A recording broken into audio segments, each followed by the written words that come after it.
안녕하세요. 경동제일교회 성도 여러분. 마가복음을 살펴보겠습니다. 마가복음의 저자 마가는 예수님의 제자는 아니지만 신약성경에 등장하였습니다.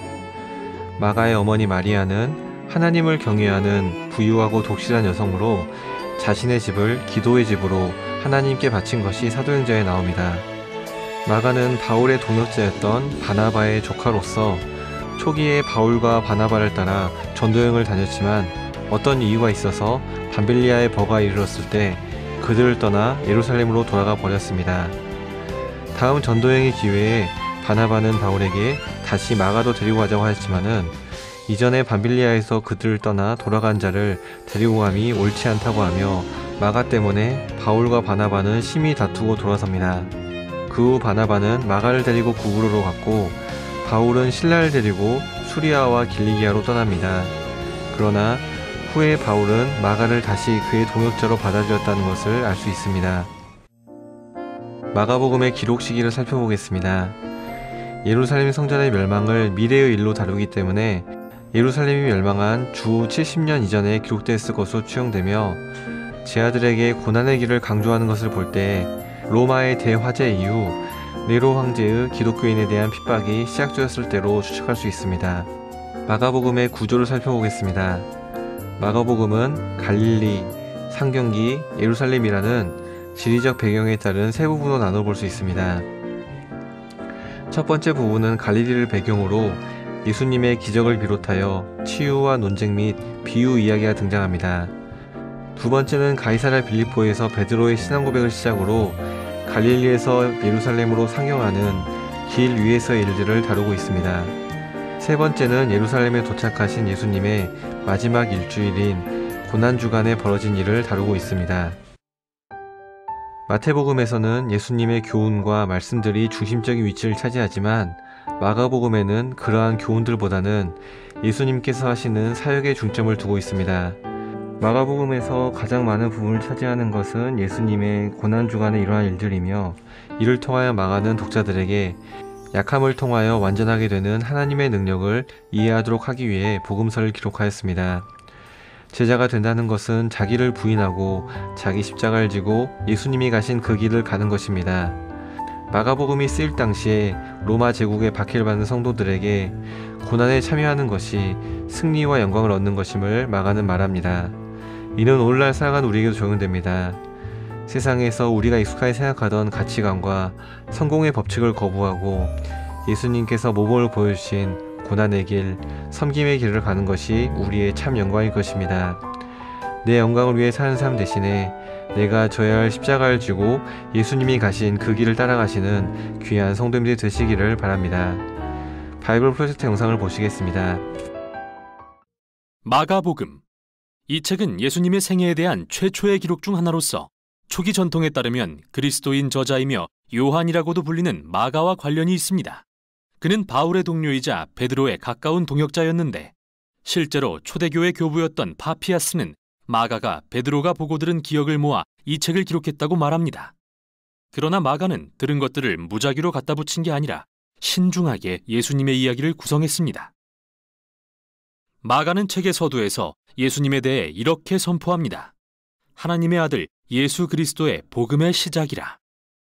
흥미롭게도 마가는 오직 이 부분에서만 자기 생각을 밝히는데요. 책의 나머지 부분에서는 오로지 예수님의 행적과 말씀, 그리고 그분에 대한 사람들의 반응을 우리에게 보여주고자 하죠. 마가는 예수님의 이야기를 세 막의 드라마로 구성합니다. 1막의 배경은 갈릴리, 3막은 예루살렘, 그리고 2막은 갈릴리에서 예루살렘으로 가는 길에 예수님을 비추는데요. 각기 반복되는 주제에 초점을 맞춥니다. 먼저 1막에서는 모두가 예수님을 보고 매우 놀라 그분이 누구신지 궁금해하고, 2막은 제자들이 예수님이 메시아라는 의미를 이해하지 못하는 모습을 보여주며 3막에서 우리는 예수님이 어떻게 메시아 왕이 되시는지에 관한 놀라운 역설을 보게 됩니다. 자, 이제부터 자세히 살펴봅시다. 도입절 이후 마가는 옛 선지자 이사야와 말라기의 말을 인용해 하나님이 이스라엘에 사자를 보내 그분이 왕으로 오셔서 당신의 백성을 구원하실 때를 준비시키실 것을 선포합니다. 이어 마가는 그 사자가 세례 요한임을 알리고 하나님의 등장이 기대되는 바로 그 순간 예수님을 소개합니다. 예수님이 등장하시자 하늘이 열리고 성령이 그에게 임하시며 하나님은 너는 내 사랑하는 아들이라고 말씀하시죠. 다음으로 마가는 핵심이 되는 예수님의 가르침을 요약해서 들려줍니다. 그분은 갈릴리를 다니시며 하나님 나라가 가까이 왔다는 복음을 선포하십니다. 예수님은 구약에서 이야기하는 세상을 구원하기 위한 하나님의 작전을 진척시키시죠. 하나님은 예수님을 통해 그분의 통치를 회복하십니다. 악을 대적해 물리치고 그 지배하에 살던 우리가 예수님을 믿음으로써 하나님의 통치 아래 거하도록 초대하시는 것이죠. 여기서부터 마가는 여러 이야기를 통해 이 땅에 하나님 나라가 임하게 하시는 예수님의 권능을 보여줍니다. 그분은 두루 다니며 몸이 아프고 망가졌거나 악한 영에 억눌린 자들을 치유하시며 심지어 유대인들이 오직 하나님만 하실 권리가 있다고 믿었던 죄사함을 행하십니다. 예수님의 이런 행동은 다양한 반응을 자아내는데요. 어떤 이들은 그분을 따르는 제자가 되고 어떤 이들은 이해할 바를 알지 못하고 또 다른 이들, 특히 이스라엘 지도자들은 그분이 신성을 모독하고 귀신의 힘으로 일한다며 예수님을 완강히 거부합니다. 그러나 예수님은 이러한 반응에 놀라지 않고 오히려 이 점에 주목하시죠. 4장에서 마가는 숨기고 감추인 하나님 나라의 비밀에 대한 예수님의 여러 비유를 소개합니다. 예수님은 그의 말씀은 네 종류의 땅에 떨어진 씨와 같다고 하십니다. 덜어는 잘 받아들이고 덜어는 못 받아들이죠. 또는 아주 작은 겨자씨와도 같습니다. 보잘것없어 보여도 후에 크게 자라 모두를 놀라게 하죠. 예수님의 요지는 그분이 하나님 나라가 임하게 하시는 진짜 메시아시지만 사람들의 기대와는 다른 모습이라는 겁니다. 이렇게 예수님에 대한 혼란은 점점 커지고 이는 마가가 일막 끝에서 강조하는 핵심과 연결됩니다. 바로 제자들조차 혼란스러워했다는 것이죠. 그들마저도 예수님이 정말 누구신지 알지 못합니다. 이어지는 이 막은 매우 중요한 대화로 시작됩니다. 예수님은 제자들을 데려다 물으십니다. 너희는 나를 누구라 하느냐? 이에 베드로가 대답합니다. 주는 메시아이십니다. 하지만 베드로는 예수님을 이스라엘을 로마인들로부터 군사적으로 구할 다윗 가문의 왕으로 생각했다는 게 뒤에서 밝혀집니다.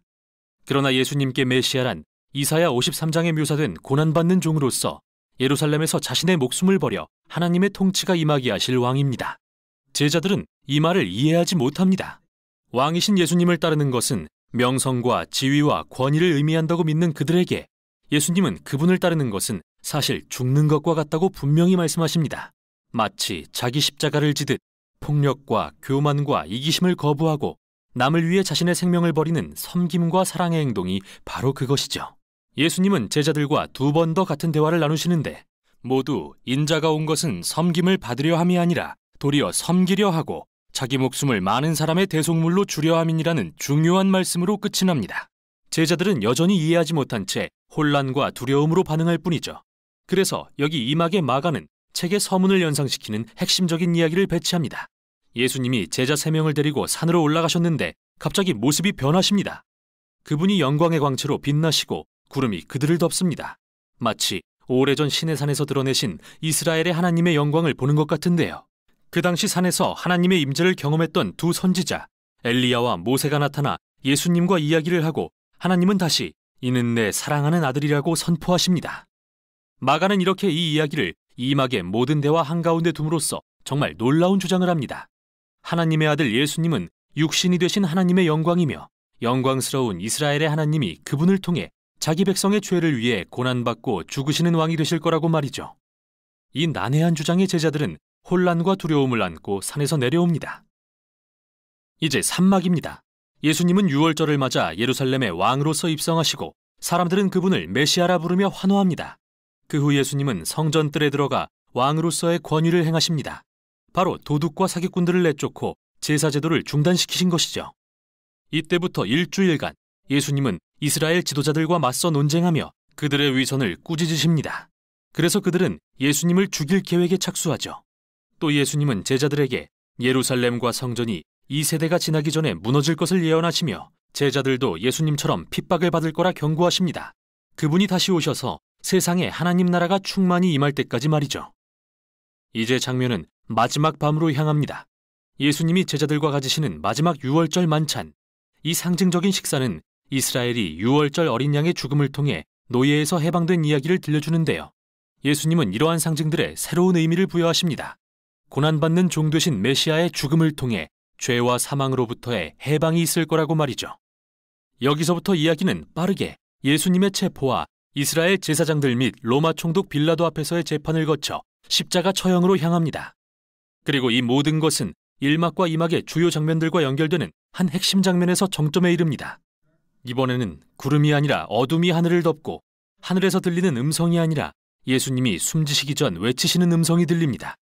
그리고 가장 놀라운 것은 로마 군인이 한 말인데요. 예수님의 죽음을 지켜보며 그분이 누구신지 깨달은 그는 이렇게 선언합니다. 이분은 하나님의 아들이셨다. 그는 이 이야기에서 처음으로 예수님의 정체에 대한 충격적 주장을 인정한 인물이죠. 십자가에 달린 하나님의 아들, 그는 메시아이며 자신의 친구뿐 아니라 원수를 위해서까지 죽은 나사렛 예수라고 말이죠. 이후 예수님의 시신은 무덤에 안치되고 새 주의 첫날 예수님을 따랐던 여인들이 거기에 갔다가 옮겨진 돌문과 빈 무덤을 발견하는데요. 그때 한 천사가 나타나 그는 죽음에서 부활하셨고 여기 계시지 않다고 알려주더니 가서 다른 제자들에게 예수님이 살아계신다는 기쁜 소식과 갈릴리에서 그들을 만나실 것을 전하라 명합니다. 겁에 잔뜩 질린 여인들. 마가는 그들이 몹시 놀라 떨며 무덤에서 도망하고 무서워 아무에게 아무 말도 하지 못하였다고 합니다. 그리고 책이 이렇게 끝나버리죠. 마치 2막과 1막 끝에서 제자들이 보인 두려움과 혼란을 보는 것 같습니다. 그런데 여러분의 성경을 보면 마가복음 끝에 예수님이 나타나셔서 제자들에게 말씀하시는 내용이 더 있는데 이 부분은 원래 이 책에 포함되지 않은 내용이라는 각주가 덧붙여져 있습니다. 보다 신뢰도가 낮은 후기 사본에서만 발견된다고 말이죠. 어쩌면 본래의 결론 부분이 사라졌거나 마가가 글을 완성하지 못한 것일 수도 있지만 이 갑작스러운 결말은 논지를 입증하려는 의도였을 가능성이 더 큽니다. 마가복음은 시종일관 제자들을 당혹스럽게 하는 충격적인 주장에 초점을 맞춰왔습니다. 즉, 고난받고 십자가에서 죽으신 후 부활하신 예수님은 메시아이자 하나님의 아들이시며 하나님의 사랑과 이른바 거꾸로 된 나라는 예수님이 세상 죄를 지고 죽으심으로 드러났다고 말이죠. 그래서 결말이 없는 이 이야기는 읽는 우리가 예수님에 대한 충격적이고 이상한 주장과 마주하도록 만듭니다. 당신은 제자들처럼 도망갈 건가요? 아니면 예수님을 당신의 왕으로 인정하고 가서 복음을 전할 건가요? 그 답은 당신만이 알 것입니다. 이게 바로 마가복음이 전하는 내용입니다.